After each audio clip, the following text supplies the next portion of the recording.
Welcome to our service. We're so glad you have connected with us today. And if this is your first time, we certainly hope it's not your last. Today we're starting a brand new series. Yes, you heard it, a brand new series. It's been a long time. We haven't started a new series.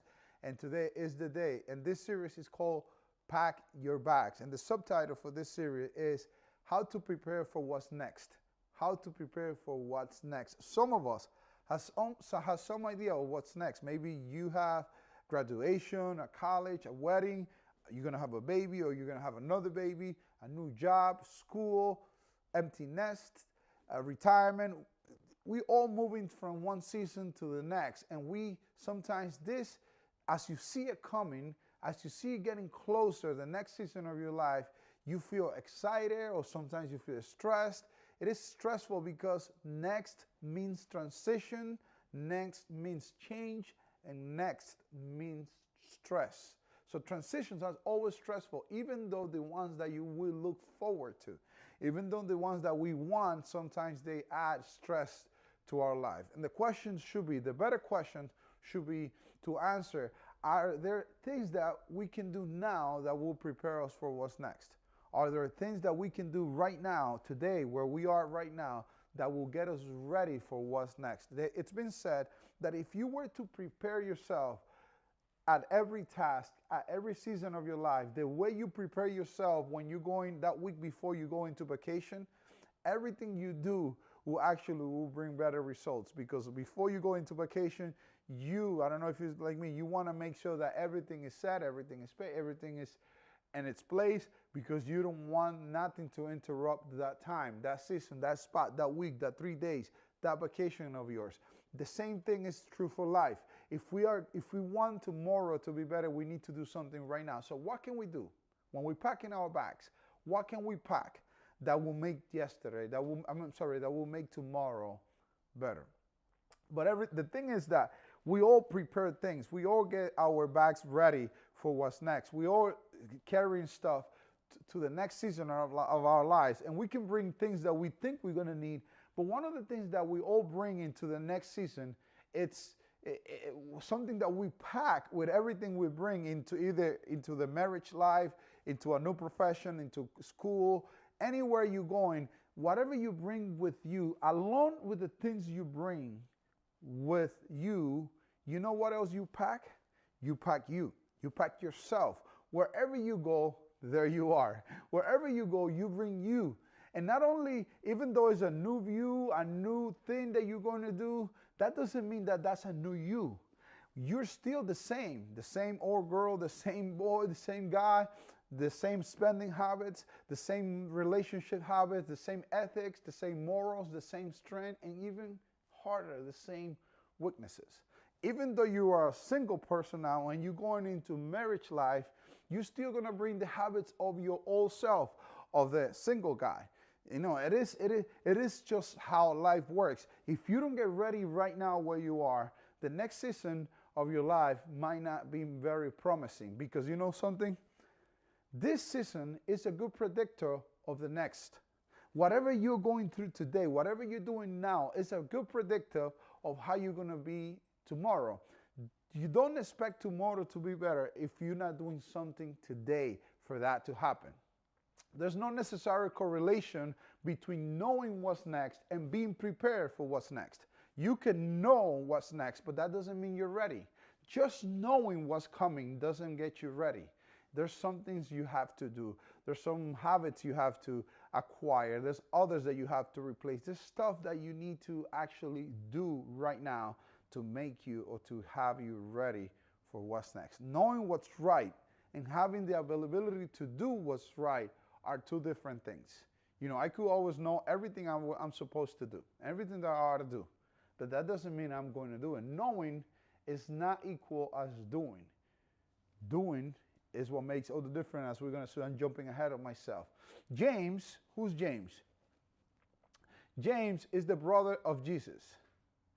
He said something very important. He said, you will be blessed. James, the brother of Jesus, says, you will be blessed if you do.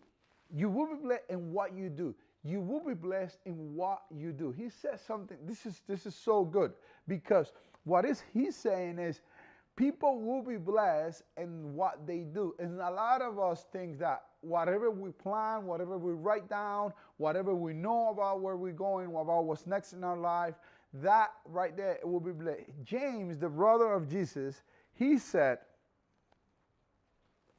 you will be blessed in what you do. You will be blessed in what you do.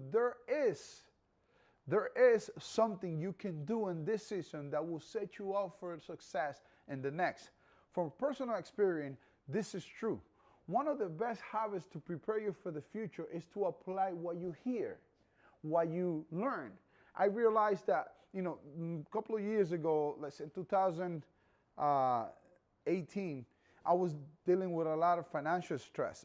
I was basically in debt, and there was a lot of financial stress. And then I started learning about how to get out of debt, how not to be comfortable with credit card debts, how not to be comfortable with debts in your life. It might be normal for a lot of people. Then I started hearing this information, but knowing about it didn't do much different as when I actually started doing changes around my own life to actually get out of that situation, get out of that season. So the best thing that we can do for the future is to apply what we hear now. And I'm going to share with you later on what is it that I did to start in the habit of becoming somebody freed of that. And then, but just hearing something, that doesn't mean you're going to do it.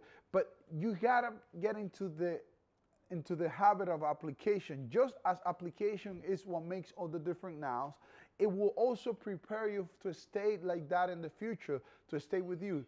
James says something very interesting, and he says this. He says next, he said, do not merely listen to the word and so deceive yourself. Do not merely listen to the word and so deceive yourself. For James, listening, in his times, he's using the word listen because they didn't have the written scripture. They didn't have all the contents and books like we have today. He says listening to the word because he didn't have the internet and watching videos on YouTube and watching tutorials for how to be better. James has to say this, merely listening to the word, and you're just going to be deceived yourself. He said you have to substitute listening for doing. Nobody gives us credit for just hearing something, for just knowing something. The credit we assume for knowing the truth, we don't get credit for knowing the truth. We get credit for saying the truth, for doing what's right, for doing what's good. And James says something else. He said, do not merely listen to the word and so deceive yourself. And then he adds, and he says, do what he says. He said, do what he says. Just don't listen to the word. Just don't read. Just don't watch tutorial how to become an entrepreneur. Don't watch tutorial how to become a better person. Just do what you already know. Just do what he says. Don't just read the word. Just don't come to the service and listen to the preaching. Do what he says. And he goes and says, he says next, anyone who listens to the word but does not do what he says, he goes and he brings one of the best illustrations of the whole New Testament. He said, and don't do what he said. He said, it's like someone who looks at his face in the mirror and after looking at himself goes away, immediately forgets what he looks like. So, it seems someone who sees something that's a little off but doesn't do something, that's something none of us will ever do.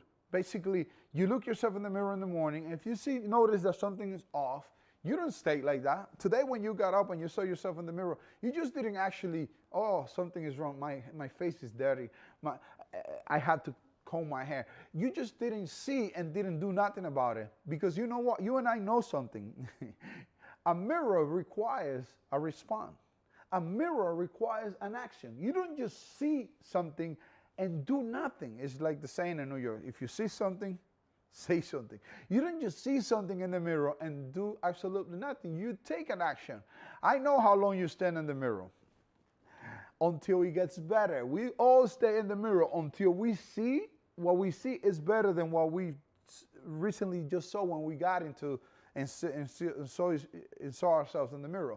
Tomorrow, you will look in the mirror and feel convicted in what you see. You feel that you need action, that you got to do something, and you will do something about it. Getting our hair right has less to do with the direction and the quality of our lives than getting our behavior right. No one gets credit by just looking at the mirror, by looking themselves in the mirror. You can't meet with clients looking like that. You can't go outside and just look the way, but you actually look yourself in the mirror, you did what you have to do, and then you go out. Seeing something but doing nothing, if you do that now, you will do that later. James says, if you're trying for your next season of your lives to be better, don't just do like someone that looks themselves in the mirror, they notice something is off, and they just leave and forget about what they saw.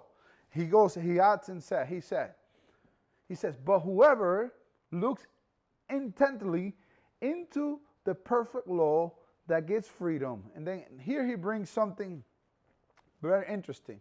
He introduces a habit that prepares us for what's next. He said, stop and look at something, find our reflection. And he brings the law. And what he meant by the law, he meant the perfect law, the law of Jesus. When he brought his disciples, said, love one another as I have loved you.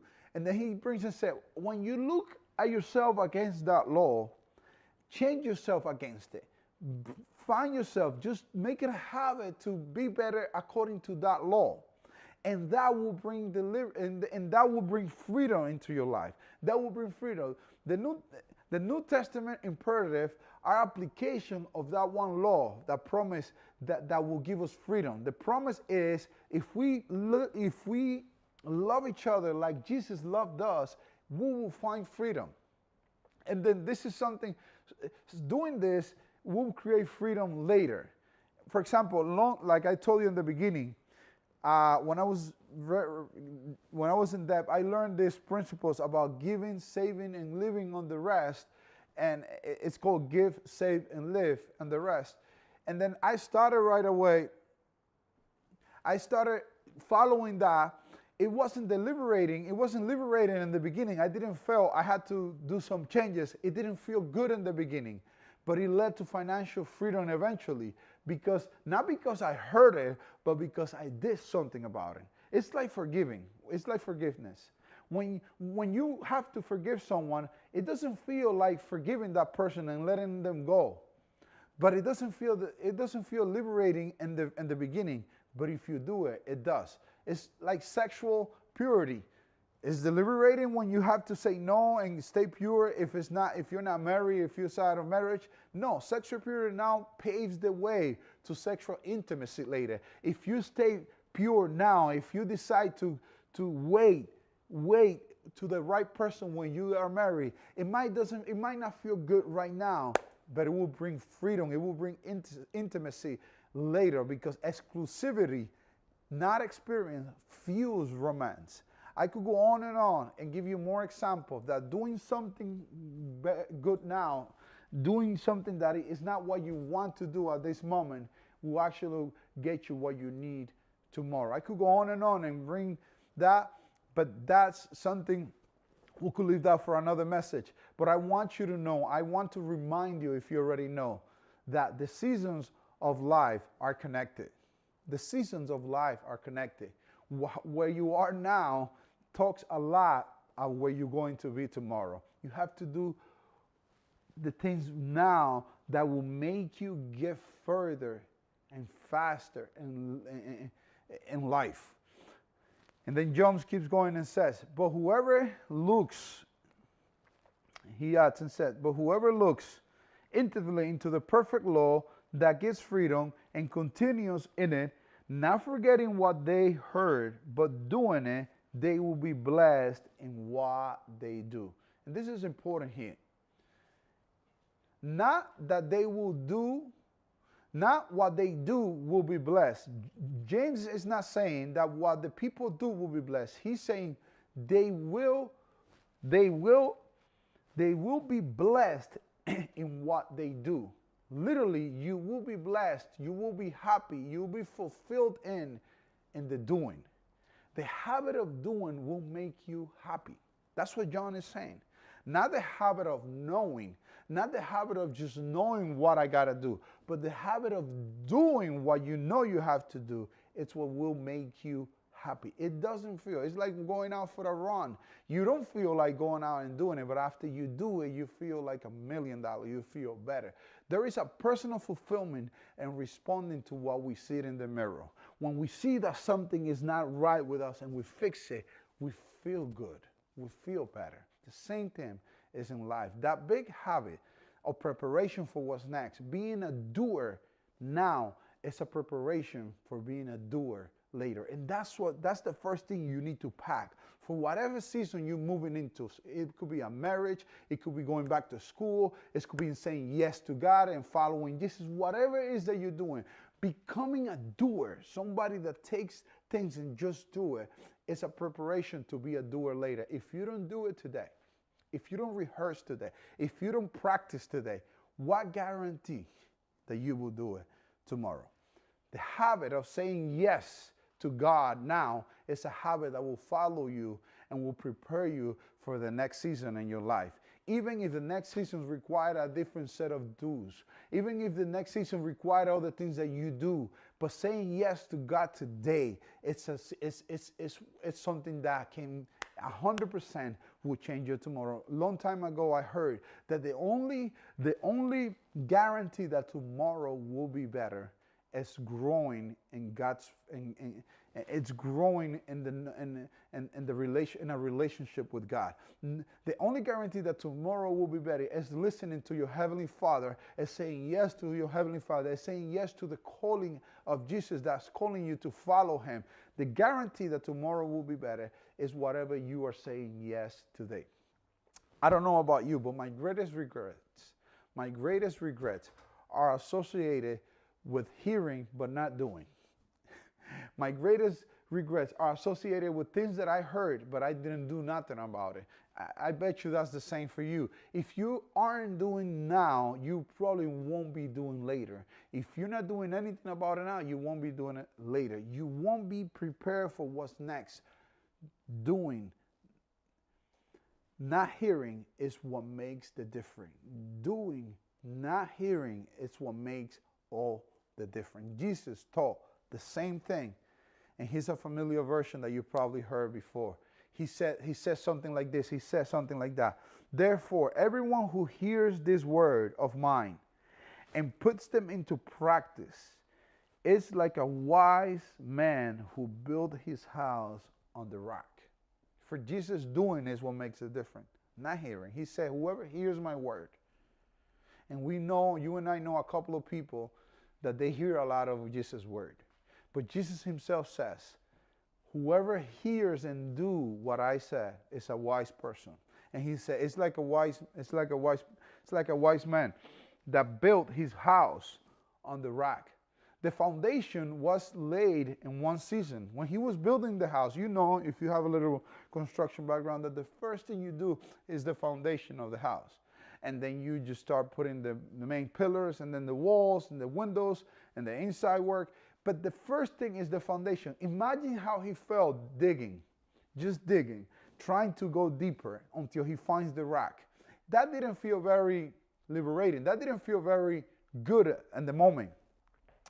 But Jesus said he's a wise person. Why? Because he knows if I don't prepare today this house, tomorrow I might find myself in a very bad situation. And he adds and says, Jesus said, the rain came down, the streams rose, and the winds blew and beat against the house, and yet it did not fall because it had its foundation on the rock.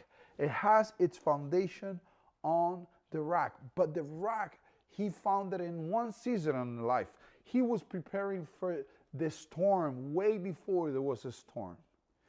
If you want to be ready for what's next, today is the best day in which you can start doing something about it. Doing something today prepares you for tomorrow. Being a doer today will prepare you for tomorrow. You can. I remember today I have the habit of working. I work, I probably work a little bit too much. But I remember when I was 8 years old.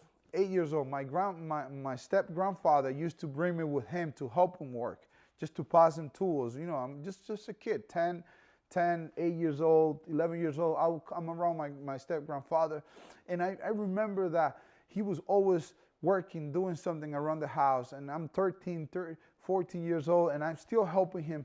And then it didn't feel very good about it. I did it. I wanted him to tell my grandma that that I'm a good guy, that I work hard. So I was just around my step grandfather, just helping him around with stuff. Little did I know that doing that in that season, when I was just a kid, just passing him tools, just being there around grown-up guys, grown-up men working, it was preparing me to be able to be doing what I do today. It matters what you do today. It matters the habits you create today, because maybe that's what's carry on tomorrow. I heard something very powerful the other day, that it says that the problem with us is that we're not doing nothing today. And he said the best thing you could have done, the first best thing, the number one thing that you could have done 25 years ago was to plant a tree 25 years ago. That was the best thing you could have done, plant a tree 25 years ago. The second best thing you can do right now is to plant a tree today.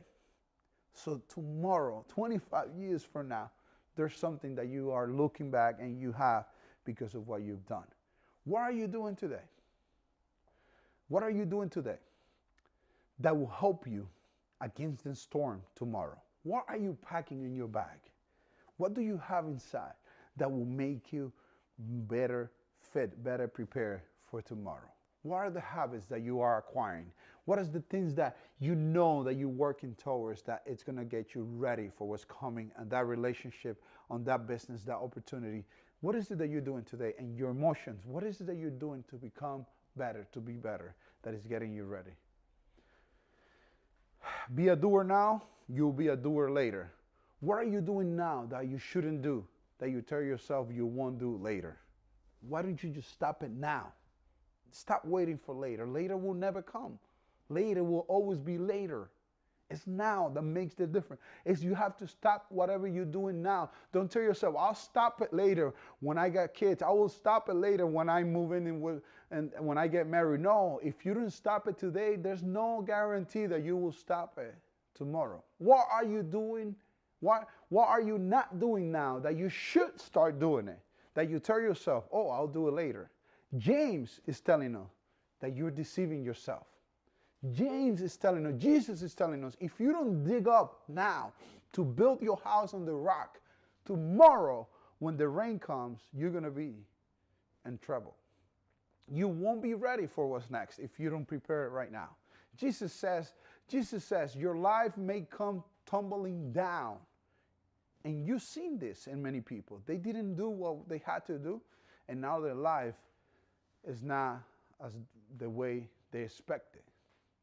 And doing, not hearing, is what makes the difference. Doing, not hearing, will determine if you are prepared for what's next. What do you do? What do you need to do now that will get you ready for what's next? And if you find what is it that you need to do now, my best advice to you now is just do it.